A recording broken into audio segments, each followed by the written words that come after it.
Hey guys! So this week we talked about the stop motion animation film, The Life and Adventures of Santa Claus. Now there is another stop motion animation thing that came out probably about 2 weeks ago, and it's the talk of the town. Everyone's talking about it on the internet. The show is called Santa Inc. Stars Sarah Silverman and Seth Rogen. This is now the most hated thing on the internet ever. Currently has a 1.1 on IMDb, 4% on Rotten Tomatoes audience score. Critics didn't even bother to review this one. Either they're stepping into hot water, they don't want anything to do with it, or it's just not piquing their interest. I'll let you guys conspire what the real reason was. Guys, I decided to give Santa Inc. a fair shot because I have HBO Max now. I wanted to give my unbiased thoughts at first, and then I realized that my unbiased thoughts is basically what the vast majority thinks. Now, Seth Rogen went on Twitter and said that the reason why this show didn't do well was because of white supremacy, which I don't know what race has to do with this. It's not really a show about race, it's a show about gender. Maybe it's male supremacy, I guess. I don't know, but I don't see what white has to do with anything here. Either way, guys, I watched the show. I didn't like it. I'd say I'd give it probably a 2 out of 10. When it first started, actually, I didn't think it was as bad as the trailers led it to be. And then the rest of the show happens, and it's exactly what you would expect, so I didn't really like it, and there's many reasons why I didn't like it, and that's what we're gonna explore today. I put 7 steps. 7 steps on how you fix a story like Santa Inc.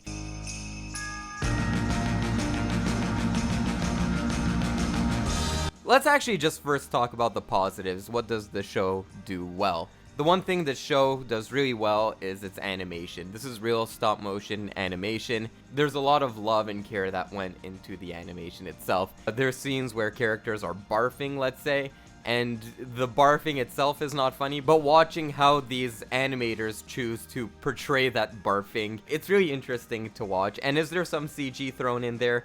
Definitely, but overall, I thought the animation in here was pretty interesting. When the show shines really well is when they just play on workplace dynamics. The character I thought that was the funniest in this was a gingerbread woman. And the gingerbread woman is basically that stereotype of every person in everyone's workplace that's complaining about having a kid and not getting enough sleep. No, you're not. You have perfect skin. My body was wrecked by childbirth. A gingerbread episiotomy is no joke, kids. I don't know if it was intentionally funny or I'm just laughing at it, but I thought it was a good kind of stereotype that they brought into here. So that's what works. It's a very limited list. I like the animation, and I liked the gingerbread woman. The rest is gonna be me trying to fix this. Let's try to fix this now. First step I would do. First step.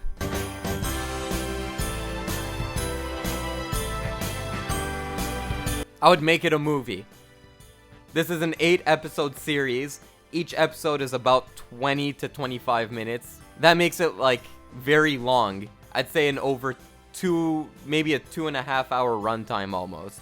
The further you extend that runtime, the quicker the novelty runs out. And this show is very dependent on the novelty of an R-rated comedy mixed with traditional stop-motion animation, just like the Rankin Bass Christmas specials. So that's pretty novel in the first half, but as this show progresses, you kind of get sick of watching the stop-motion animation play out with some raunchy humor.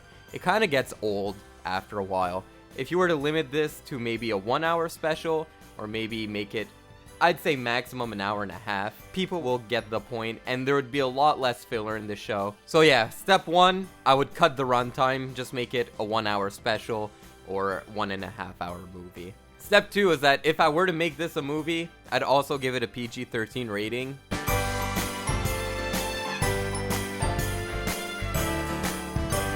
I was watching this show, and there wasn't that much that merited its R rating, besides the use of the word fuck. There is some raunchy crassness going on in here, but it's animated, so I don't think it would give it an R rating. I feel like if you were to give this show a PG-13 rating, you'd kind of tie the hands of the creators and have them think more cleverly than just relying on gross out humor or just shock humor. Maybe this show could have went down the route of a South Park, where it's borderline suitable for TV, but just riding that borderline. And I feel like that would have been funnier for this show if you're having this animated show and it's just riding that borderline of being R-rated. But scenes in here where, say, characters are peeing in the snow or puking or having sex, since it's animated, it probably wouldn't be an R rating to begin with. I guess basically my criticism is they say fuck too much, which I don't have a problem with the word. If you watch my reviews, I do tend to say fuck a lot, but it just kind of wears thin after a while, and they kind of just rely on that as the punchline. So far, my 2 steps, they're pretty straightforward. Step 3 is where it becomes a little more interesting. My step 3 is to give the main character an arc.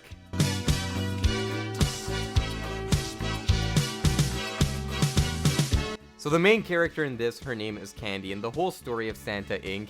is that she wants to become the next Santa Claus, which has previously always gone to a white male that looks like Santa Claus, and they don't want to give it to Candy because XYZ, that's what the show is exploring. Candy, throughout this journey of her trying to become more recognized, is actually quite a narcissistic character.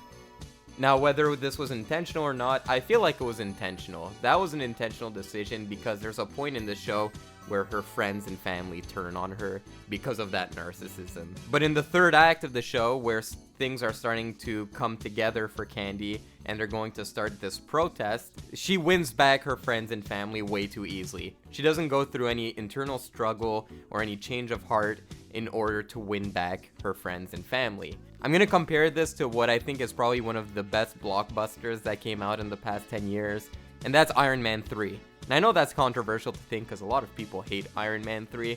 I actually really like Iron Man 3. And Iron Man 3 is a classic example of how you deal with a narcissistic character. The movie starts, and Robert Downey Jr.'s character, Tony Stark, is very narcissistic. That narcissism eventually lands him in trouble when he picks a fight with someone he shouldn't really pick a fight with, the Mandarin, and then he's exiled to this small winter village in the middle of Tennessee. When he's there, he's without his technology, he's without his suit, and he has to rely on himself. He grows a relationship with a kid and ultimately becomes a more selfless human being. I feel like that's the way you kind of do an arc.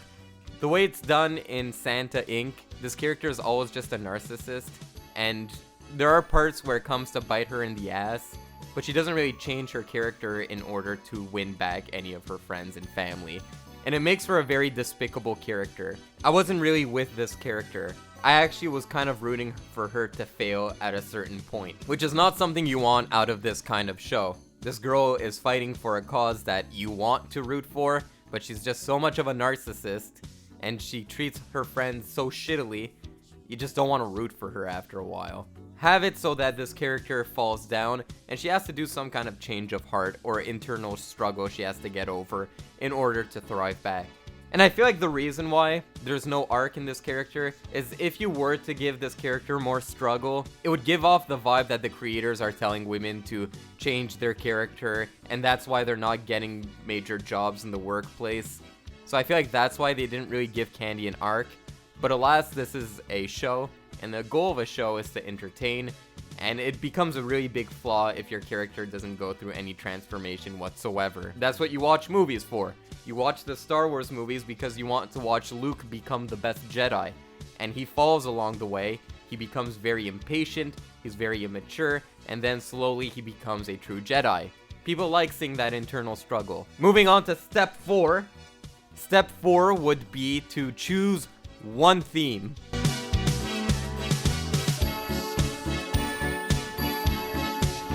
This show is very political.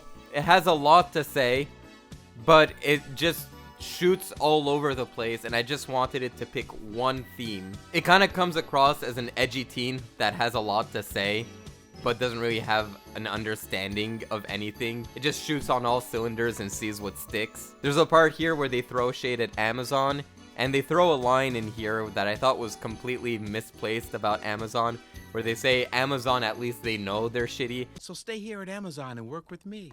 Fuck the North Pole. The future is all about the Northwest. At least Amazon's not pretending to be something it isn't. It knows it sucks. Exactly. If you follow the news at all, Amazon spends tons of its investment trying to hide its shadiness. Bezos bought the Washington Post, for example. There's basically voter suppression when it came to an Alabama strike vote. So I wouldn't really say that Amazon acknowledges its shittiness. It still tries to hide it. And that's what I mean. It has a lot to say about all politics, but it doesn't really think about it before saying it. There's also a part in here where they say war is basically legal murder, and that line just comes out of nowhere where it's like, sure, okay, whatever. That's what I mean. It's just very politically charged. Doesn't explore most of the jokes that it goes with. It just kind of brings it up and never mentions it again. It felt very awkward, to be honest. If you look at a show like South Park, it's like every episode they explore some different thing. There's like an episode where they have to vote for a school mascot, and they have to choose between a douche and a giant turd. One of the characters doesn't want to vote because the choices are shit, and everyone accuses him of being un-American. South Park works because every episode decides to choose one theme and kind of make fun of the different stereotypes that go on with one political issue. This just kind of fires everywhere, says what it has to say about everything, but doesn't really develop it in a way that's funny. I thought the best bet in here would be to just focus on the workplace rights theme. I think it would be funny to have it so that that's contrasted with the North Pole. Maybe you have Santa Claus being this big jerk who wants to automate the reindeers, wants to get rid of the reindeers because they're asking for too much money, and just makes reindeer robots instead. And you can have a lot of fun with that. But instead, it's just completely unfocused and just basically gives us political views on many topics without really developing anything. So yeah, that workplace theme really worked. If you had it so that this is kind of like a Office Space, if you guys have seen that movie, where you just play on different workplace stereotypes and they all have to come together to do a coup against Santa Claus or something like that because Santa Claus is just giant jerk.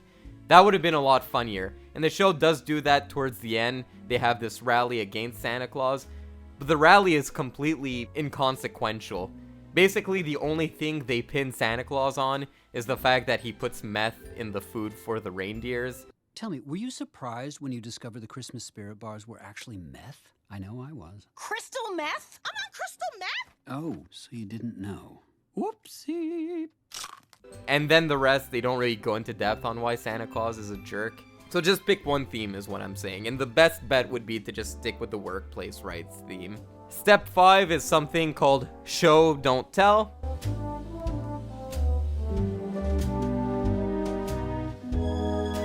This is a big problem I had with the show, where the show does have a very unique animation style, but doesn't really do much to show us anything. Everything is told through the characters. And I think this is the main reason why people really hated the trailer. There's that part where Sarah Silverman's character says, "More people believe in you than the Holocaust and vaccines." Good news, sir. More American kids believe in you than they do in vaccines or the Holocaust. That's great. I mean, disheartening for America, but great for us. Well, don't tell us that information, show us that information. It kind of just comes across as preachy when a character just tells you this kind of information, and that kind of just pushes the audience away because no audience really likes to be preached to. Santa Claus is the antagonist in this show, but I don't really hate Santa Claus in this show because everything they tell us about this character that should make you hate this character is just told. It's not really shown to us. There's a part where they say, oh, well, Santa Claus gets insider stock trading advice through people stalking, and that's unethical. Plus, those lap implants weren't just made with silicone. There's illegal titanium from the Middle East in those cozy suckers. So much corruption. Well, it's just told to us. It's not really shown to us, so I don't really hate this Santa Claus. Whenever Santa Claus is on screen, to be honest, I actually like the guy. He was pretty chill. He was just like a douchey frat boy, but he was kind of charming, and he had Seth Rogen's voice, and Seth Rogen has such a plump voice. Oh, Candy, and welcome, NPU seniors, my old alma mater. South Pole U football sucks dick. Go mighty Mistletoes. Good morning, Santa. I never really hated Santa Claus, and I feel like if you were to show him be more of a jerk, maybe have him kick someone in a wheelchair down a staircase or something, I thought that would have been more interesting. You have such a unique animation style, but you don't do any visual storytelling with it. Santa wasn't really shown as someone very sexist in this show, or someone very mean in this show. It's just told through characters, and it's just very baffling. There's a point where Santa Claus explains to Candy why he doesn't want her to be the next Santa Claus. Then I saw you with the kids What kids? at the hospital. You know, when they all came in my room to say hi. That's really when it became clear to me. You don't like being around children, and they feel the awkwardness. They know it. And to be honest, I kind of agreed with Santa Claus in that conversation, because the whole show we just see Candy acting like this narcissist, and the main plot points that should make you hate Santa Claus are kind of just told through characters. So ultimately I just ended up hating Candy and liking Santa Claus. Every time I pick mistletoe, I get sexually assaulted. Turtle doves are being replaced with tortoise doves and no one says anything. What are you gonna do? If you were to make this a more ensemble piece, instead of just focusing on the journey of the main character, maybe have different characters going through their own struggles. They kind of dabble with it a bit with the gingerbread woman character, saying that she doesn't have enough time for her family, but that's just told so nonchalantly. Just have an ensemble of characters, and maybe Candy wants to be the next heir, but she can't because she's a woman. Meanwhile, people don't have healthcare and other stuff like that. Have different characters, make this an ensemble piece, and then make Santa Claus look like a more hateable person because all of these people are starving below him while he's just reaping the fruits of everyone's benefit. Step 6, guys. We're moving on to step 6.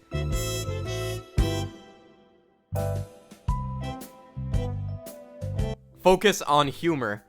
I watched this show, and unfortunately I didn't laugh, which is a big problem when it comes to a comedy. People don't seem to acknowledge that political satire is a very hard thing to do.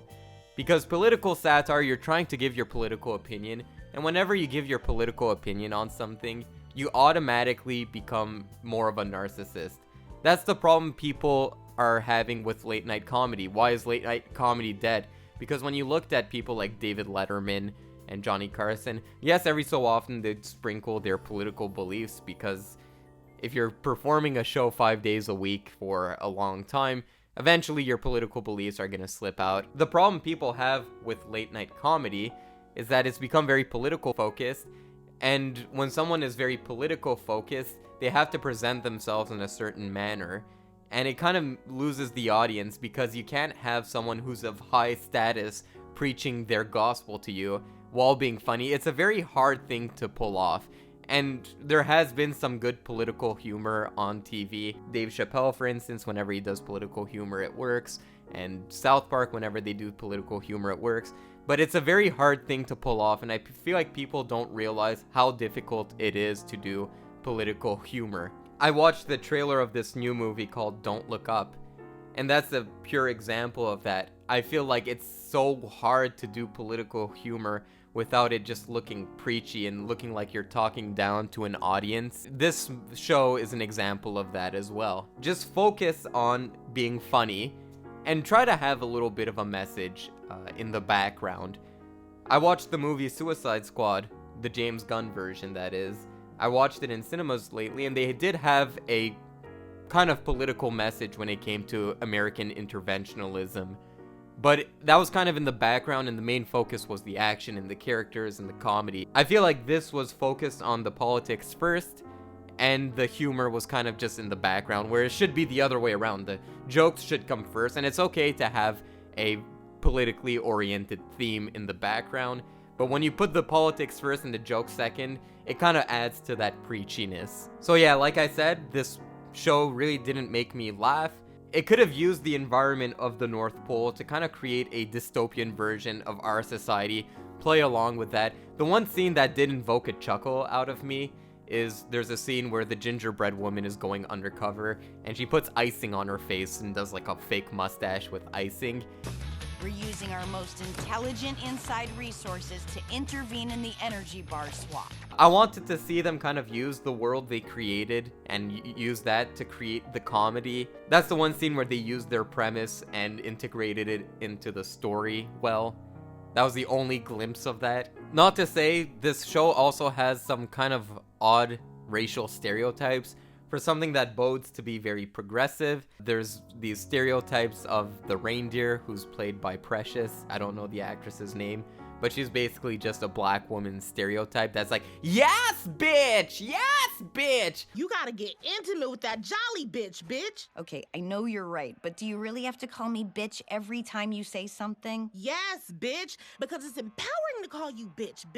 So for a show that wants to be very progressive and then do something like that on the side, it kind of muddies the image, which I don't mind very stereotypical racial humor. I like it as much as the next person, but it kind of conflicts the message of what you're trying to say. So yeah, focus on the humor. If you want to do a political satire, you have to have a bit more awareness of what you're satirizing. Like I said before, you kind of just have to focus on one theme.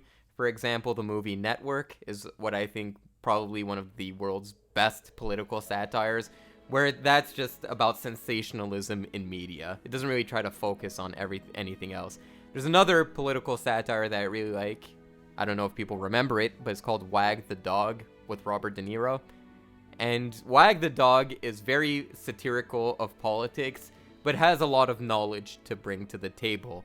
The guy who wrote the book, Wag the Dog, is called Larry Beinhart, and he's actually a former journalist for Al Jazeera. And then you have shows like John Oliver's show, Last Week Tonight, and yes, John Oliver is delivering the humor, but that's not all John Oliver. There are writers in the writer's room that are very politically aware that help bring to that humor. So you kind of have to have some political awareness in order to make people laugh at a situation like this. And I feel like that kind of intelligence was kind of lacking in this. Lastly, final step would be to improve this show's marketing.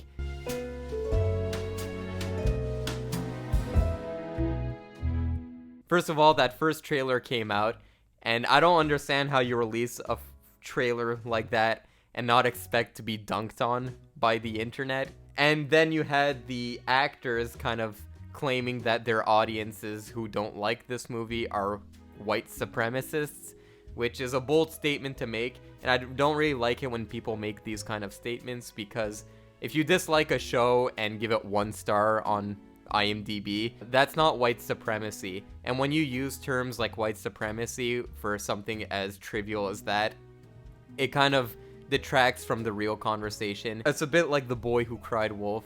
I don't like it when people use these outrageous terms like white supremacy to describe a TV show or someone disliking a TV show. I feel like it's overall harmful for progressiveness. And just other than that, I feel like there's this trend in Hollywood where people want to insult the consumer, which if you guys have ever worked in any retail store, which I'm not sure if these guys ever have, I've worked in a retail store, and the golden rule is the customer is always right.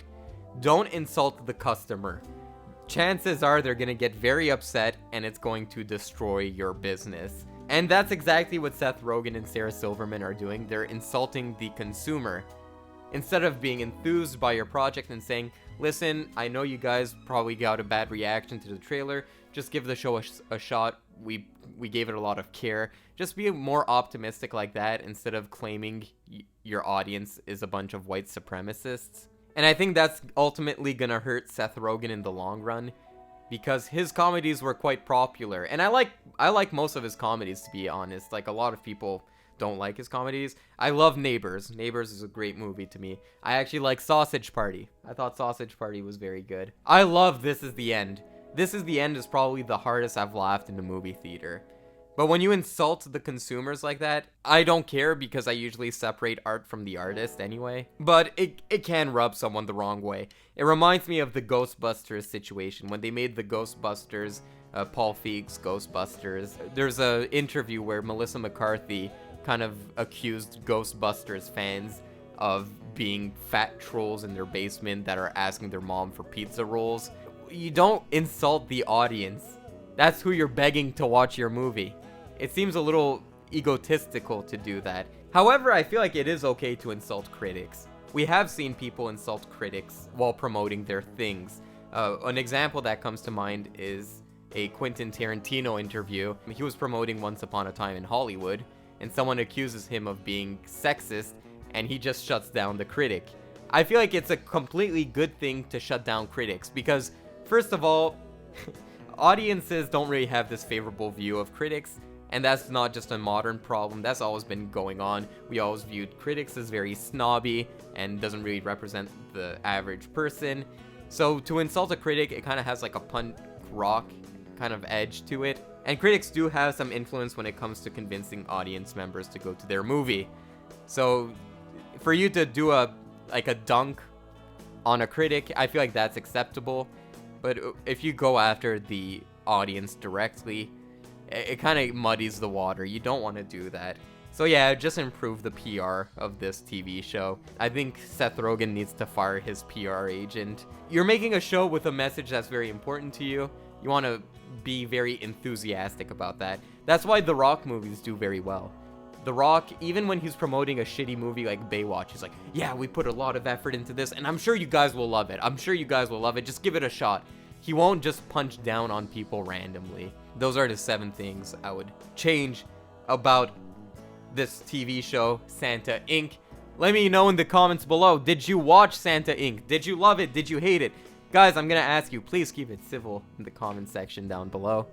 Or don't. I don't really get comments anyway. You can go crazy. Alright, I'll see you guys.